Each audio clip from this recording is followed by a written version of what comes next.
Welcome to A Man's Take, a podcast dedicated to exploring infertility through the eyes of a man. Brought to you by Springs in the Desert. Okay, hello everybody. My name is James Kleinig. I'm here today with my buddy Ian, and we're going to be talking about hobbies with Springs in the Desert, A Man's Take podcast. Happy to have you guys with us today, and Ian, always a pleasure. You as well, brother. I just popped open my my strong bubbly here, grapefruit flavor. So Now, is that bubbly or bubbly? What's that? Is it bubbly or is that bubbly? Is that actually the bubbly?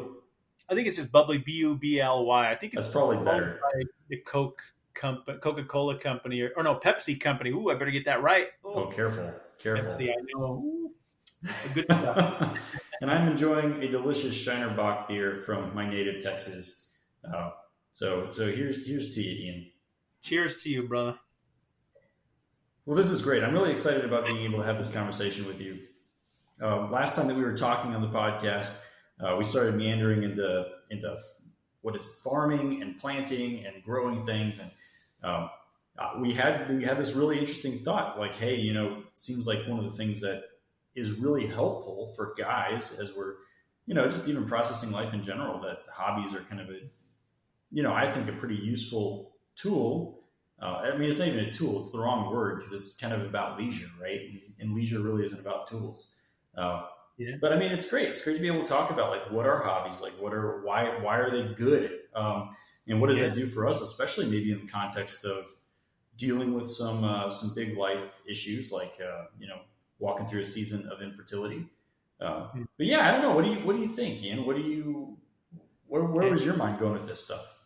Yeah, with hobbies, man. I always think about, like, I don't know. It kind of reminds me of like this old saying, like, idle hands are the devil's hands, and I'm like, ugh, that's kind of scary. But I can't but think, like, we have more time on our hands than like typical men that they have kids. So it's like I always try to think of things like that keep us entertained, because we're just, I don't know. I think we're all spectrums of boys. Like I don't know. It seems like the older I get, the more I think like, like my dad, could have done this better, or he spent a lot of time doing this and he could have done that. Like, but I just realized, like, my dad is just an older boy because, us guys were, I don't know. I think we're still just boys at heart. We always just find like hobbies that they're simple and they're just something that that younger men or young, like even just like toddlers, like toddler boys can get involved with. It seems like they're just always like a quick, easy on ramp, with stuff like that. So I don't know. I think of like my dad always he was a gardener, so that, and he always had cows. We always had at least one or two cows growing up, and it was just something I could always tag along with dad with. And so it's like we're just on a spectrum. It's kind of how I look at it. It's interesting that you say how like guys in general, boys, they're always looking for like hobbies, because it does seem to like get back to something that I think is psychologically true about men also. And this isn't true about everybody, right? I think whenever we start talking about differences between men and women, it is I think overlapping in a lot of ways.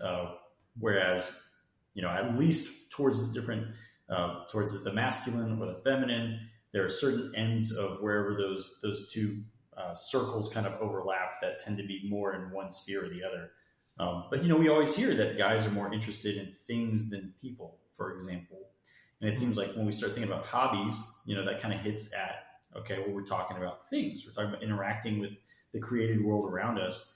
And in a lot of instances, we're talking about actually participating in that creative action by entering into creation, recreating, and kind of interacting with God in a really interesting and novel way.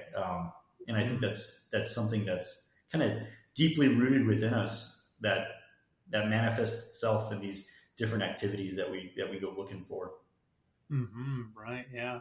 I think it's just, there's so many like things I think as a guy, that we can get involved with, and I think with us guys, we don't use words a whole lot. I know you and I, James, were talking about that a little bit ago, like how we give like 2-word answers, 3-word answers on a good day. And it's just, we spend time with each other. We don't sit there like as much. I'm sure there are some men who are probably like poets and stuff, and like that, but Usually like that's Homer or what I do. Virgil, Yeah, Milton. yeah. Yeah, There you sorry. go. Go ahead. Yeah, I love it.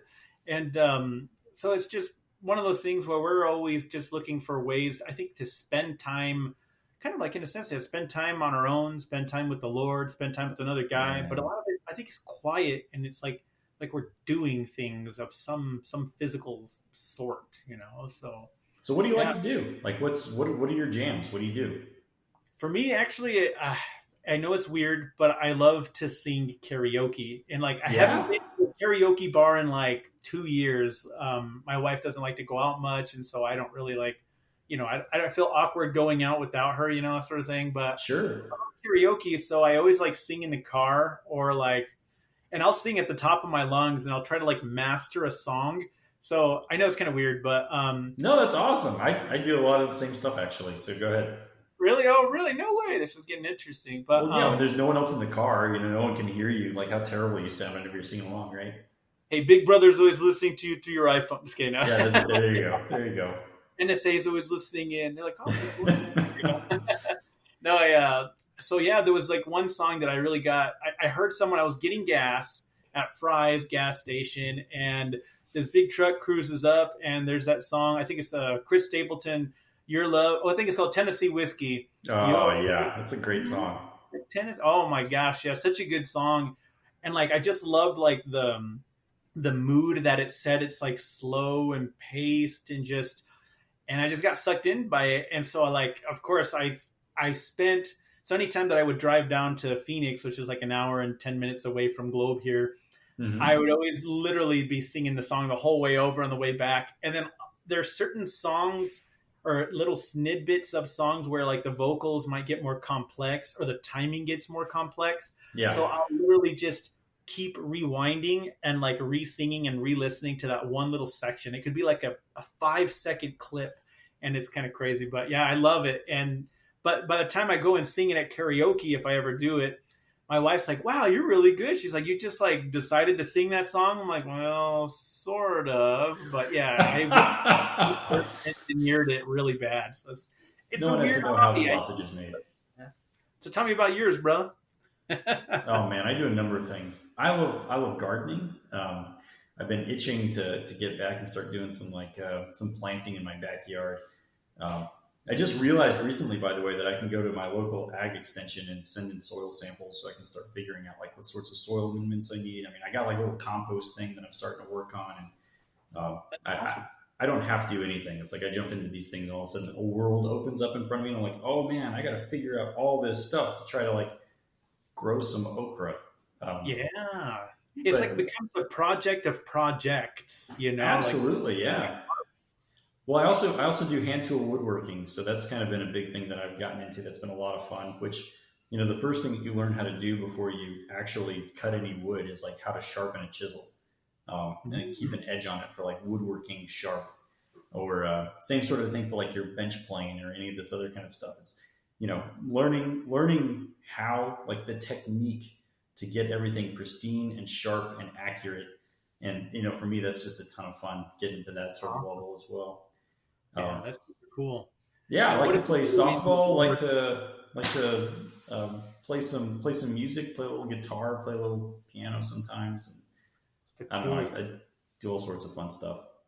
Sweet. I was going to ask you, on your woodworking, what is one of your favorite creations that you've made? The coolest things that I've done so far has been kind of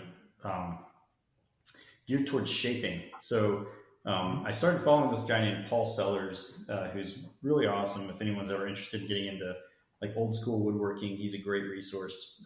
Highly recommend him. But he has this book that he put together that kind of is like this intro class to getting into woodworking. And early on in it, I've kind of been going through from the beginning. And now that my wife and I just moved into a new house, so as we've kind of gotten plugged in here, I'm getting my shop set back up. So I haven't gotten back into it. But yeah, but the coolest things that I did there, it's like I made like a joiner's mallet, which allows me to go through and use that for additional chiseling that I do. But then a jointer's mallet. A jointer's mallet. Nice. Yeah, it looks like Mjolnir, like Thor's hammer. But you use it to strike the end of a chisel. It's got a nice big head so that it delivers a lot of force very specifically on your chisel. And with the big head on it, you don't have to be hitting just a perfect hit on the end of your chisel either. You have a little more forgiveness there. So, Thor's hammer. That sounds pretty manly to me. I like that. No, it's awesome. It's a really cool mallet. But then beyond that, I started making like spoons and spatulas, wooden spoons and spatulas for people for like wedding gifts and things like that. So that's been kind of a staple of something that I've made a lot of. And I guess the last things that I started doing was making like some stools, like some 3-legged stools. You never want to make a 4-legged stool, by the way, because you'll never get them to sit right. I mean, they'll always be just a little bit off. But if you have three legs, then it's always going to just sit and it's not going to rock or anything. So, that's pretty good. That's deep, man. I never would have thought about that. That's the cool thing with working with this sort of stuff. It's like, and what I love about woodworking particularly is especially when you have a sharp blade and you take it across a piece of wood, like a piece of oak or a piece of maple or whatever. Walnut, I absolutely love walnut. It's just like butter to cut. The smell, the fragrance of it and everything. But when you got this rough piece of wood and you take that iron across it and all of a sudden that shaving comes off and you're opening up the grain and you're taking a look at it and it's just got this vibrant color and no two pieces of wood ever looks the same. So as you're going through and you're looking at this, there's like this very romantic sort of a feel that you get when you start thinking about how this tree grew and how it's nothing that I created. It's something that I'm participating in. It's like I'm revealing it as I'm digging into it. And it's such a cool way to interact with God. It's such a cool way to interact with nature. I love it. I love it. Tell me about that, brother. Because, I think that's so important, to how is it with our spirituality and, our hobbies? Like, what is it? Yeah. What are we asking God in it? Or what is the Lord revealing to us? Yeah. Tell me about that, brother. I love that. Yeah. For me, it's really just about, learning something new about how God loves us. And it's not like you're doing that actively, right? I think that there's, if I'm sitting back and like, cutting my hand because I'm being silly about how I'm trying to hold something and work it at the same time, there's that. But being able to just see how a tool works when it's sharpened the way it's supposed to work, like say I got a handsaw or a plane or whatever, there's just so many different metaphors. And I think this is like the kind of the truism of kind of what hobbies get back to. I mean, ultimately, I think a lot of it is about better understanding how we relate to God and how it is that God relates to us. Mm-hmm. And it's really, I mean, again, it's with woodworking particularly, you're always creating something. You're participating in that creation of what God is doing at every second in our lives and in our relationships. And I think that it's just such a beautiful way to be able to express more of that co-creative capacity that is just knit into each one of us, knit into me. It's a wonderful way of expressing just kind of like entering into that creative activity that God has given me the opportunity to participate in a very small way, but no less meaningful.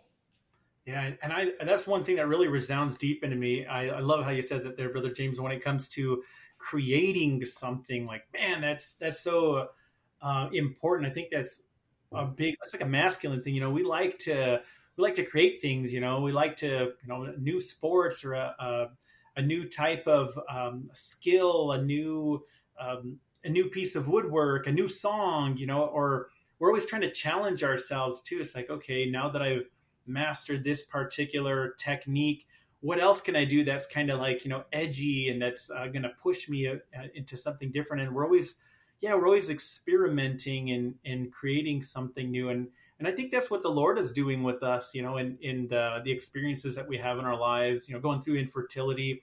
Mm-hmm. But think that the Lord is giving us a different type of circumstance, and it might be hard, to accept, for some folks, depending on where they're at in their, infertility journey. And sure. But the Lord is giving you yeah, almost just like a new sandbox, new toys, new ways, more time to try to do things with him. And I just find that really, as an invitation, it can be a difficult time, but then it could also be a very creative time where you learn to just relax into yourself, relax in the Lord's presence.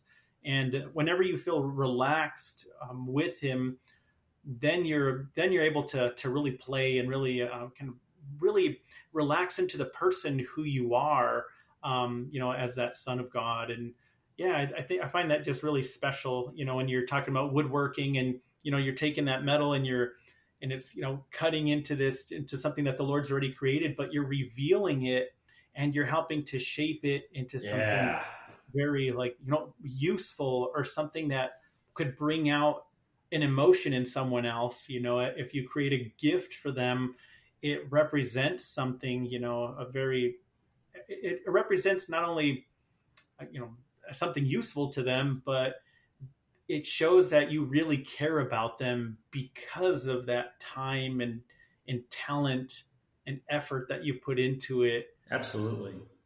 Like a handwritten letter, when you receive a handwritten letter, you're like, wow, that someone really went out of their way. But man, a handmade piece of woodwork, like, man, that's a really good gift, It's fun stuff. I really do enjoy it. And to your point, I think as these are things that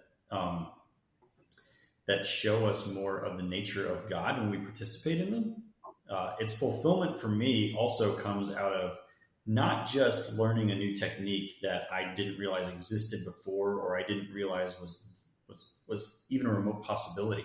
But then the next thing that I want to do is share that with like everybody that I talk with, right? It's like, hey, you might think this stuff is completely unapproachable, but guess what? It's not. All you got to do is know how to do X, Y, or Z things. And then you can have these moments of discovery too. It's like, I just want to like share that joy and that excitement with like everyone that I come into contact with. I don't know. Do you ever feel that way also? Totally, man. And I think that's a big part, like for me with the karaokeing thing, is that it's, I love music. I love, the mood it sets. I like some of the, the lyrics and how they can be really deep, and it captures a feeling, captures maybe something you're going through.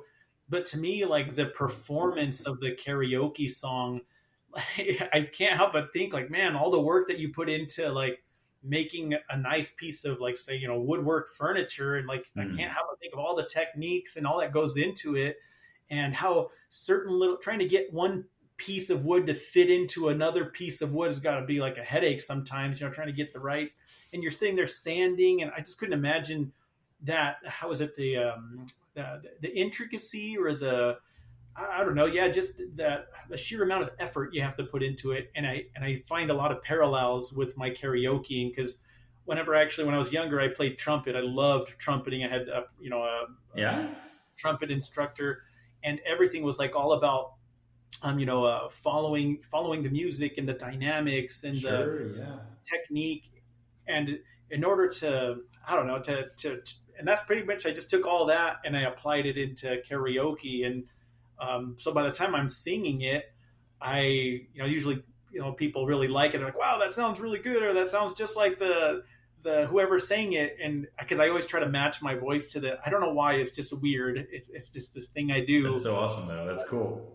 But it's fun, and you see people light up, and they're like, you see them bob their heads, and they really like get into it, and they'll come and give you a high five when you're done. They're like, oh, that was awesome. I haven't heard that song in 10 years. And it was such a great song. It reminds me of, high school, and it reminds me of, so it's, it's fun. Your hobbies, I think they I don't know, they feel good to us too. It makes you feel like, like this is the spice of life, man.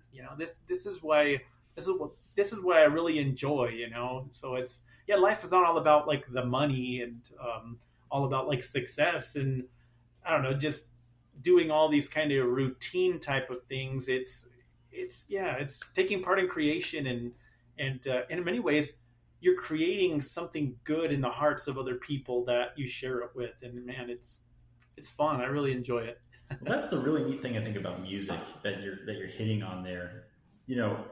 If I'm creating something in woodworking, my end product is a product. It's something that you can hold, you can interact with it. it usually has some sort of a useful purpose. But music isn't useful. I mean, it isn't like it's a tool. It's not like what you create is something that you would ever take out into a field in order to help you like plow, a bunch of clods up or something. It's not like something you can take out into a forest and use to cut down a tree. Yeah.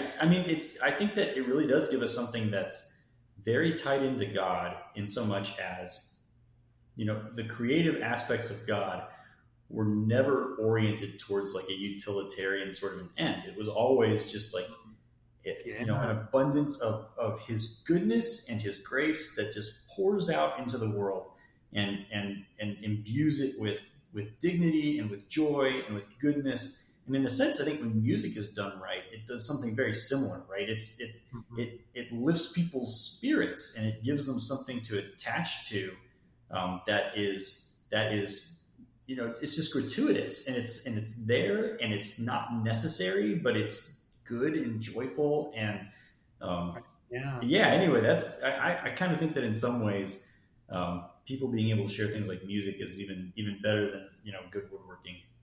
Right. Oh man, it's so interesting what you were saying. You're like, when you could be out in the field, it doesn't seem like music, but I know that I think that reminds me of that song of that's the sound of the men working on the chain gang. Yeah. I think that there was talked about how like music it's something that motivates you. It gets you to, I always think about those dudes in the gym. That's one of my hobbies is I like to go to the gym. That's been fun, do a little bit of lifting and stuff. You'll always see those big tough dudes, and they'll have their studio earphones on, and they're just like, you see their face, you hit them, right, tearing it up, I do believe that that listening to that heavy metal song or whatever it is that you're listening to, it helps you crank out a little bit more, a few more reps out of yourself that you wouldn't have done otherwise. So yeah, it's kind of interesting how music motivates and it brings out this kind of like a deeper energy in yourself that you don't normally like unlock, and then you really let loose. And I think it's the same thing too, like when I'm thinking about your woodworking, whenever you get like a vision, whenever you get like an aha moment, like, oh, this is what I'm going for, or, oh, it's really coming together now. And that's that moment where you're like, I know it's 10:30 at night and I should go to bed, but this is getting good. And so you'll push through, like, oh crap, it's midnight now, like, oh, but look, it I don't know, it just reels you in and you just can't. Yeah, it does that. Like it's that's one thing I run into. I think with hobbies and my music, sometimes is like it'll be really late, but I'm like, oh, I just got to hear this, or I really want to perfect this particular little part of the song. And yeah, it's a lot of fun. So, and the thing about all of that as well is that it leaves you in a better place than where you started, which I think, it's so easy to get sucked into, I'm just going to go on like a YouTube binge, or I'm going to, sit here and really just, it's so tempting today. It's so convenient to waste time. Right. And the cool thing about hobbies is it's never a waste of time. I mean, you can get too into it, right? I mean, as with almost anything, you can to the detriment of your work or the detriment of your relationships, you can focus on these things and give them some undue importance in your life. But in general, being able to participate in a creative action that rejuvenates you, so much more fulfilling than being plugged into something that's going to kind of not help you to better understand who you are, I guess, which is what hobbies, I think, at their core really do. Yeah, I love how man, you're bringing up some really, really good points. I love it all, man. So one thing that comes to mind is how the white noise sucks us in. Like that's one thing that gets a hold of me all the time is if I get on the Facebook, like I start watching these AFV like videos and or just, oh, look what so-and-so is doing. Look what so-and-so is doing. And next thing you know, you could be 2 hours later and you're like, gosh, there went my whole night. And you just, your eyes are all bloodshot from being, sitting there and then your arms are stiff. And I do think it's like, I look back at all the time I spent watching Netflix and all the time I spent like on, fake book, as I like to call it sometimes, but like how it's a misuse of my energy, a misuse of my manhood, because it's like, well, I was bored, or I was just trying to, I might have had a moment of desolation. I was feeling a little depressed about my situation in life. And so, I figured I'd try to, watch some TikTok videos and see if there's something entertaining that might lift my spirits. But then again, it sucks all your energy away from something else that where you could have placed your energy and have gotten some good feelings from, and yeah, so that is a huge temptation. It's like that white noise, and it's like it's a fake, yeah, it's like a fake hobby, I think a lot of people probably would never admit it. Like, oh, my hobby is watching Netflix, season 8 of, Walking Dead, or whatever, back to back episodes. I watch 5 a night or whatever until 2 a.m. Like because I wouldn't say that unless that had happened, Sure. That definitely happened to me. But it's like, after a while, I realized, like, man, I really wasted my time. All I saw was pretty much a rerun of the other like 20 episodes, which is, the zombies and the guys are running and they're shooting the zombies, and then the zombies are going to catch up with them at the end of the next episode, and then you're going to get hooked to watch I just got tired of being manipulated. And I think for men, we're called for greatness, Absolutely. I do think that, what I liked about what you had to say specifically had to do with this kind of idea of a false hobby with respect to like YouTube, for example, or sitting in front of Netflix or whatever. And the fundamental position there is always one of receptivity. You're not really putting anything into it. You're expecting something to come out of it. Yeah. Which in a weird way is almost kind of like prayer at its best. But prayer is always focused on God in that sense, right? So it's like I'm if I can sit and try to sit with God and let God speak to me. I'm going all Ignatius right here, but whenever that happens, it's like I feel good. I feel more of myself. When I find myself spending hours trying to get something out of, watching YouTube videos ad nauseum, I don't feel more like myself. I feel less of myself. I feel, disintegrated. But yeah, I think that, the cure to that in a sense is really, it's draining also, right? It takes away your energy, which is funny because, then you think that, oh man, well, for me to go do something right now that's kind of hobby related, it takes energy to go do that. I don't really have the energy to go. But the minute that you start putting yourself into something else, you start finding this amazing capacity for receptivity for whatever that task is in a way that I think that at its height, brings us closer to God in those moments. And what a beautiful thing to kind of remember within the context of dealing with something like infertility, for example. With struggling with infertility, we kind of have to deal with this question of whether or not we can be kind of our authentic selves, and what is our authentic self supposed to look like. And I do think that by exiting ourselves enough to kind of put ourselves into something else, be it a task or a relationship or anything that's gratuitous that shouldn't be the totality of everything that we do, but being able to have those moments, I think really does kind of give us the opportunity to recenter ourselves and to find new purpose, or rediscover our purpose in the context of something that's bigger than whatever my problems or my issues or my little moment is. Anyway, I don't know. Can you relate to that also? Is that striking a chord with you? Yeah, it makes me think of how sometimes when you do have a project in mind or or like some type of hobby that you'd like to try, you've never done it before, you don't kind of know where to get started. It seems like the hardest thing is taking that very first step into doing it. Like, you can have a vision of doing some particular thing, like say, me with going hiking, like, oh, I really would like to do, such and such hike. And it's going to be, like a 10-miler or something, and it's going to be a lot of uphill. And gosh, when you sit there thinking about it, you're like in your head, at least for me, I visualize like, a big hill and 10 miles and just thinking about the sun beating down on me and like, oh, it's going to be so hard and my legs are going to be so sore. And you kind of think all these like negative things. Or sometimes you just don't feel like you're in the mood to go and try that new hobby or that new little goal that you think would be kind of cool to do, or that you think would be good for you. It's like sometimes it's a little voice that says, hey, maybe you should go and try to, sign up for a triathlon or something, or hey, maybe you should just get off the couch and go exercise, whatever it is. It's like a little whisper usually. And a lot of times you're like, I just don't feel like it. Well, why don't you feel like it? Well, I'm tired. It was a long day. I'm stressed out, or I'm a little sad right now, or what's the point? I'm not going to, I'll get good at it or something for a while, then I'll trail off. And so why try that new thing? And one thing that helps me, at least especially in the morning, so that's when I like to go to the gym, especially to get out there and just kind of get my day going. I'll be like, yeah, I'm tired, but am I willing to let go of my tired feeling for a bigger reason? And I know it's kind of weird, but it's this little kind of inner Jedi mind trick where I was like, Lord, I want to do better with my life, but I don't know how. And I just started playing that little trick with myself and, like, oh, I'm tired or I'm stressed out, but am I willing to let go of this feeling, just to let go and for something that's a bigger reason? So let go of a feeling to grab a bigger reason.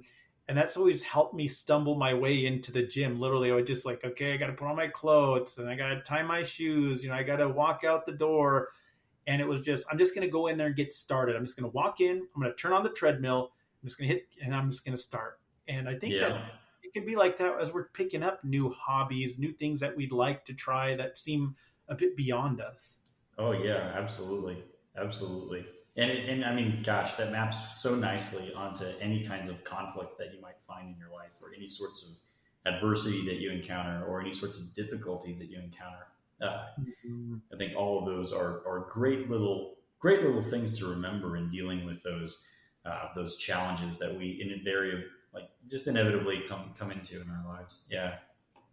And one thing that I meant to say something about is with the karaokeing. I remember in high school we would play songs with the choir. The choir would be singing and I'd be trumpeting or whatever.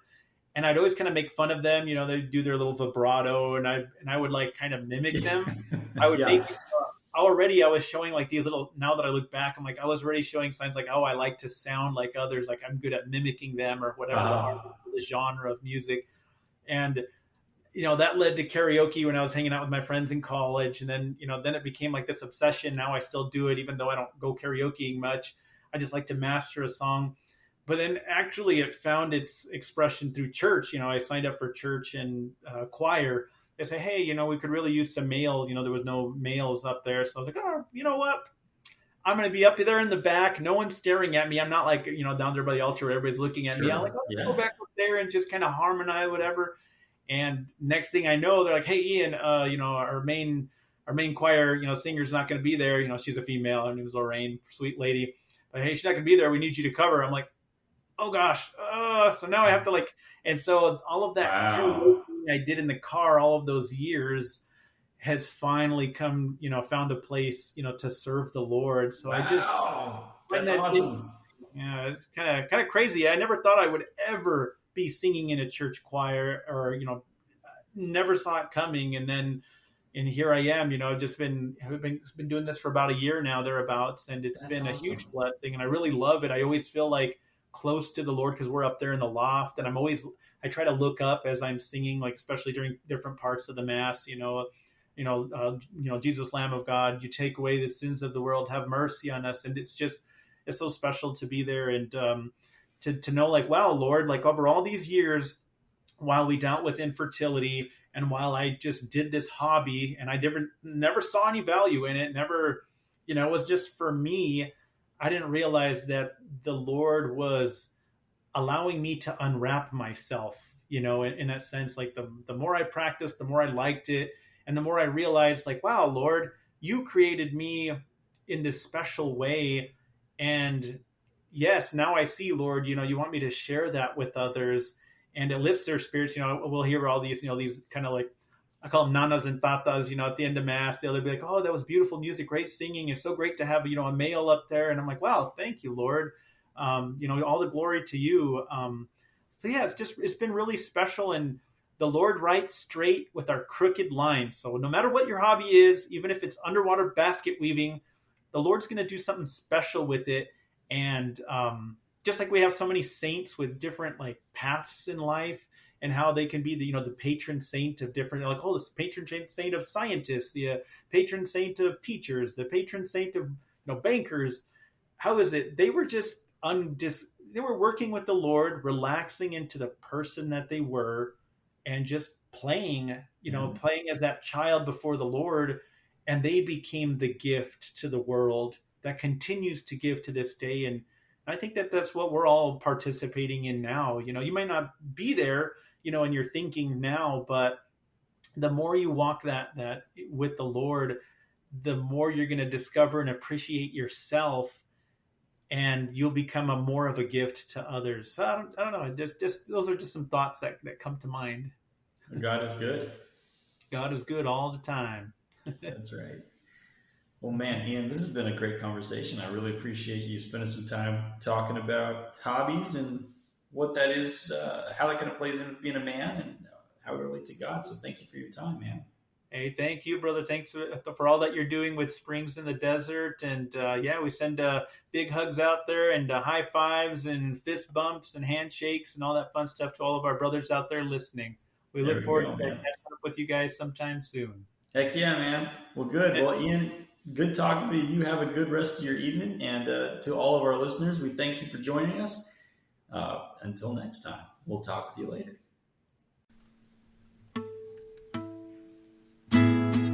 Thank you for listening to A Man's Take, a podcast brought to you by Springs in the Desert. For additional resources, please visit our website at www.springsinthedesert.org.